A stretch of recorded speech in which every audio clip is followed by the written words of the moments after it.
Então, meu irmão, minha irmã, estamos aqui para a leitura orante. A palavra a ser proclamada é Marcos capítulo 1, versículos 14 a 20.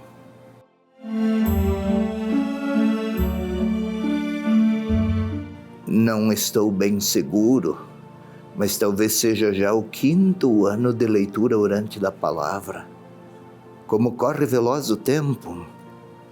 Vamos ao texto. Depois que João Batista fora preso, veio Jesus para a Galileia, proclamando o Evangelho de Deus. Anunciava: cumpriu o seu tempo e o reino de Deus está próximo. Arrependei-vos e crede no Evangelho. Caminhando junto ao mar da Galileia, viu Simão e André, irmão de Simão. Lançavam a rede ao mar, pois eram pescadores. Disse-lhes Jesus: vinde em meu seguimento e eu farei de vós pescadores de homens. E imediatamente, deixando as redes, eles o seguiram. Um pouco adiante, viu Tiago, filho de Zebedeu, e João, seu irmão, eles também no barco, consertavam as redes. E logo os chamou. E eles, deixando o pai, Zebedeu, no barco e os empregados, partiram em seu seguimento. Meu irmão, minha irmã, é esta a palavra do Evangelho para este terceiro domingo, 24 de janeiro de 2021.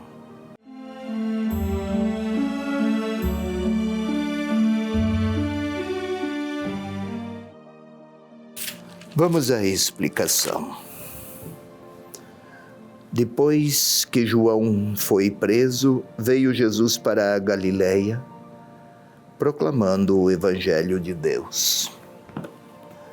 Parece apenas uma informação, né? Depois daquele acontecimento, houve um outro. João Batista era o precursor. Nós sabemos qual foi o destino de João Batista. Precursor é aquele que vem antes, que chegou para anunciar o grande esperado. Não é apenas um conteúdo a ser anunciado, mas é um estilo de vida a testemunhar a chegada dos tempos da salvação. João Batista foi precursor no anúncio do reino de Deus. E aqui também fora preso, como Jesus também será preso, precursor. João Batista depois será martirizado, decapitado, Jesus crucificado, precursor também no destino, precursor do destino de Jesus. Veio Jesus para a Galileia. Poderia ter narrado, foi? Mas o evangelista não quer indicar o deslocamento geográfico de um lugar para outro. É que este verbo vir é associado com a vinda do reino de Deus. O reino de Deus chegou, ou está chegado.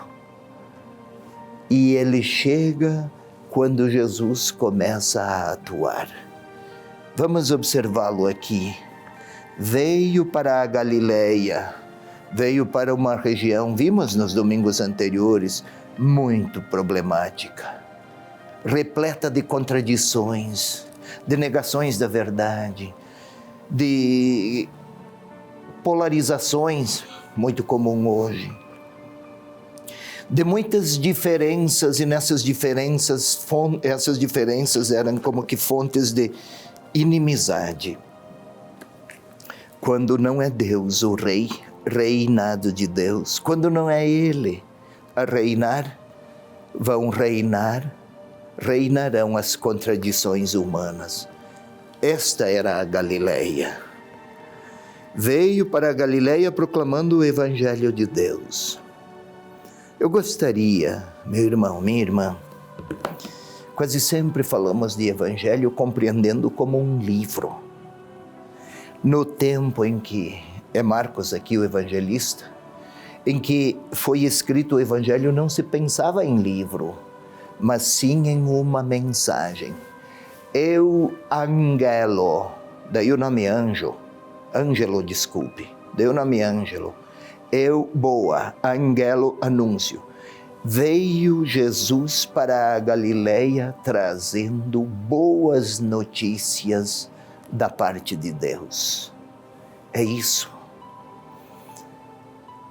Não esqueçamos, não foi doutrina, não foi ritos ou ritualismos, não foi um arcabouço conceitual, um programa de governo ou um programa de comportamentos. Ele veio dizer que as notícias boas que Deus quer dar à humanidade, essas notícias estão em ato. Está acontecendo com Jesus o que Deus sempre desejou para a humanidade. A reconciliação de Deus com a humanidade, dos homens entre si, da paz que Ele quer dar. Cumpriu seu tempo. Arrependei-vos. Arrepender-se na terminologia adotada pelo evangelista, metanoia, um novo modo de pensar. Reinterpretem as relações entre todos, os comportamentos, as escolhas, mas especialmente o convívio, que esteja em novas bases. É preciso interpretar o outro como irmão. E o reino de Deus, será Ele a dar a força com seu Espírito para que possam os destinatários acolher as boas notícias. E caminhando junto ao mar da Galileia, viu Simão e André.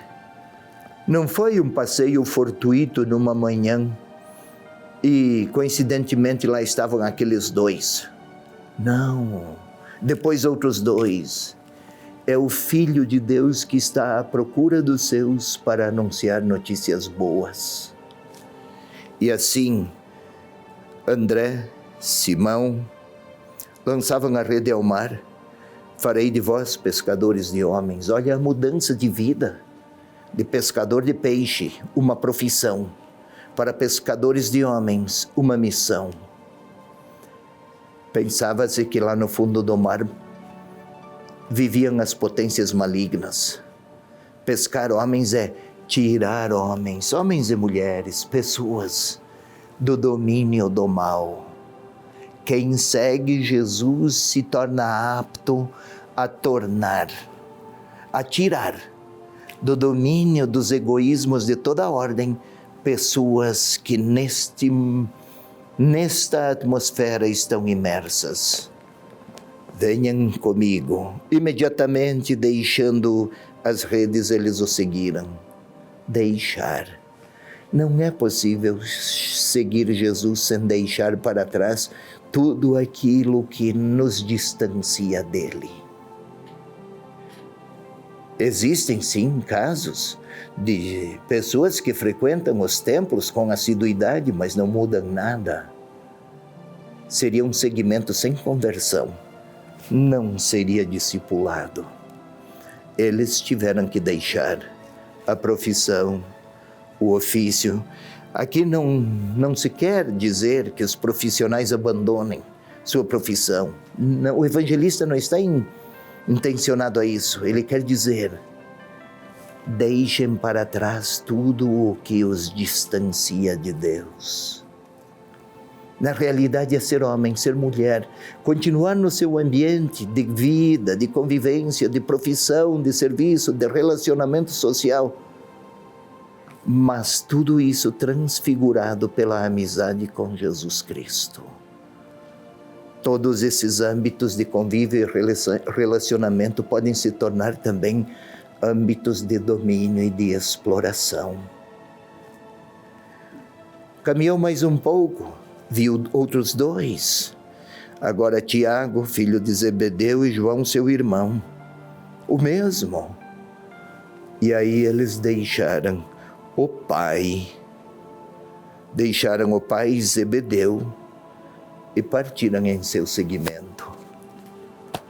O pai, na cultura da época, era aquele que era o guardião das tradições vividas até então.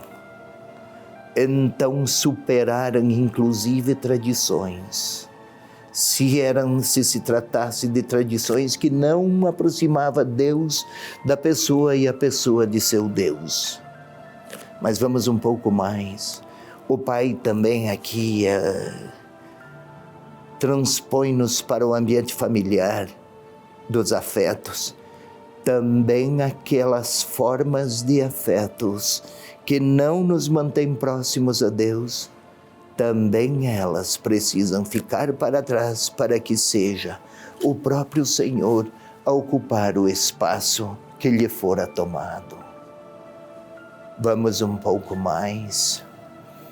Viu André, viu Simão e André seu irmão, viu Tiago e João seu irmão. Por que esta indicação aqui de consanguinidade, neste caso? A TV Evangelizar também está no Facebook. Segue a gente lá.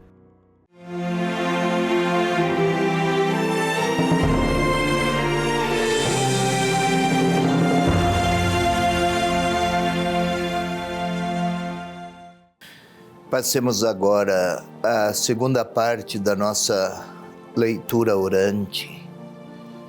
Querido irmão, querida irmã, do Evangelho desse terceiro domingo do tempo comum. Só para recordar, é Marcos capítulo 1, versículos 14 até 20.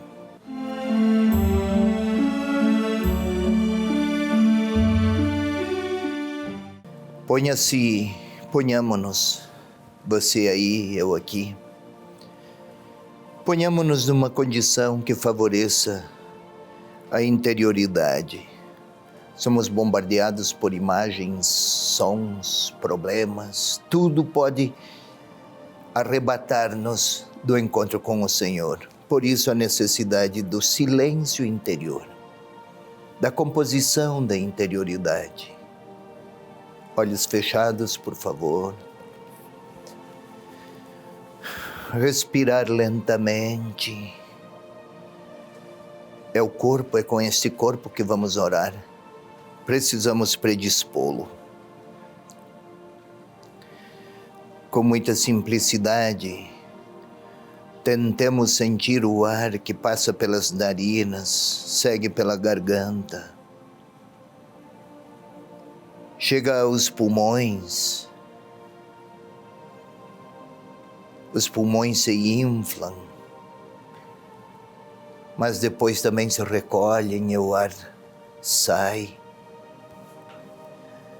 Parece uma verdade tão comezinha e tão rica, tão repleta de um dinamismo biológico, também químico, e de uma harmonia que comove. Todos nós, de alguma maneira, somos uma grande maravilha do Criador. Tentemos nos sentir assim. E agora, sob o olhar do próprio Deus, que olha para nós como se fosse um encontro face a face, a Ele vamos pedir que nos conceda o dom do seu Espírito Santo. Vinde, Espírito Santo, enchei os corações dos vossos fiéis e acendei neles a chama do vosso amor. Enviai, Senhor, o vosso Espírito, e tudo será criado, e renovareis a face da terra. Glória ao Pai, e ao Filho, e ao Espírito Santo, como era no princípio, agora e sempre. Amém. Agora vamos pedir ao Espírito ou melhor, o Espírito de Deus que está em nós, a quem pedimos a sua luz. Ele vai conosco a criar imagens do que fora proclamado há pouco. Vamos tentar observar que Jesus, em alguma praça de alguma cidade, está a repetir, lá da Galileia: chegou o tempo que esperavam. O que Deus queria anunciar, agora encontrou pronúncia muito clara. É uma experiência que podem tocar, que podem ouvir, que podem ver. Vamos tentar ver Jesus em alguma praça de uma cidade, aquela que aflora a nossa mente e a nossa imaginação. Uma cidade antiga, do Oriente. E ele fala, nem informa se era ouvido ou não, mas ele anuncia. E aí vamos observar, seguindo as imagens propostas, Jesus caminhando junto a um grande lago. Os evangelhos chamam de Mar da Galileia. 14 quilômetros de largura, 28 de comprimento. É um grande lago. E Jesus está a caminhar lá nas margens. Fixou os olhos em dois que desceram da barca e consertam, reparam as redes. Venham, sigam-me. Vamos sentar, observar aqueles dois primeiros fascinados com ele. Por que o fizeram? Por que deixaram a barca, redes? Perceberam no falar do Senhor, alguma esperança se revitalizava. Perceberam que sairia de um medíocre pragmatismo que se tratava de pescar, vender o produto pescado, e um dia depois do outro, sem sentido e sem esperança. Podemos até vê-los um a olhar para o outro, com alguma hesitação, quem sabe estão a deixar a barca e vão. Na nossa imaginação parece algo absurdo, mas e a família, e a profissão, tudo mais. O evangelista coloca em um momento aquilo que foi uma experiência longa. Mas lá estão eles a seguir. A vida toma um outro rumo, absolutamente outro. E o Senhor segue um pouco mais e vê outros dois. Também o pai ficou para trás, também os outros funcionários, colaboradores. Isto é, ficou para trás tudo aquilo que poderia dificultar o seguimento. Não foi sem dor. Talvez tenham sido considerados ingratos e tresloucados. Mas aquele olhar do Senhor os acompanha. E agora podemos colocar o nosso nome aí. Não temos barcos, não somos pescadores, mas temos profissões, temos compromissos. Talvez até nos perguntemos pelo sentido da vida e para quem vivemos. E o Senhor passa por nós, lança-nos o seu olhar e fala, repete, segue-me. Farei de vós pescadores de homens. Isto é, aquela frase, o Senhor quase que diz para mim: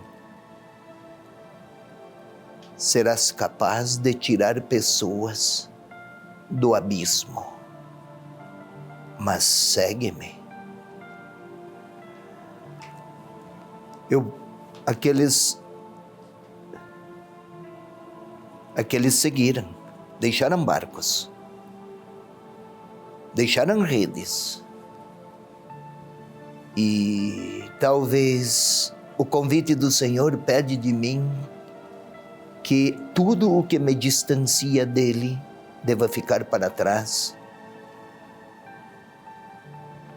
Talvez seja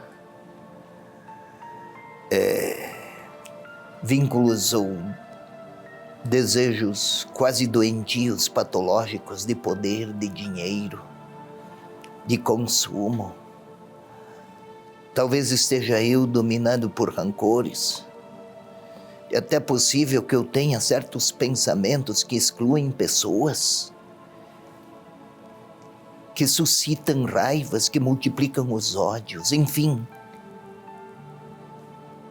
O Senhor me convidou e imediatamente eu sei o que da minha vida me distancia dele. Não se trata aqui de abandonar profissões ou empregos, não.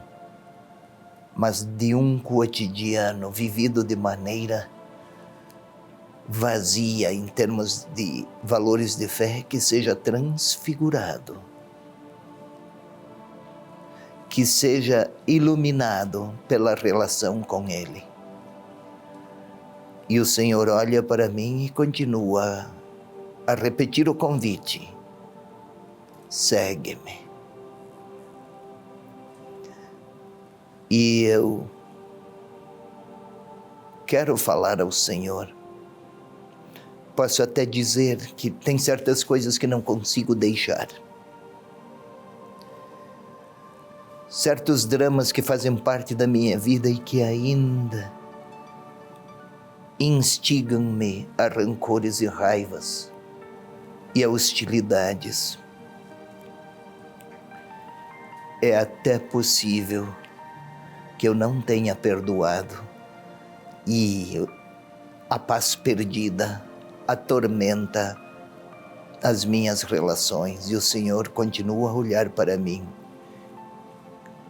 Quem sabe até pronuncia o meu nome e pede: vem comigo. Farei de você alguém capaz de ajudar outros a conhecer a paz. Mas vem comigo. E lá estou eu, numa espécie de combate, de dúvida. Se eu não consigo deixar para trás o que me distancia do Senhor Jesus, se eu não consigo, agora é a hora de eu dizer a Ele com franqueza: o que é que impede que eu me aproxime dEle? Faz tanto tempo que quero vencer e ainda estou amarrado, torpedeado por mim mesmo. Eu posso falar ao Senhor agora, neste silêncio, e dizer a Ele o que há em mim que dele me distancia. Que palavras Ele pronunciaria acerca dessa dificuldade? Será que me rejeita? Talvez eu precise dele para libertar-me de mim. É hora de eu falar com Ele. É a minha oração.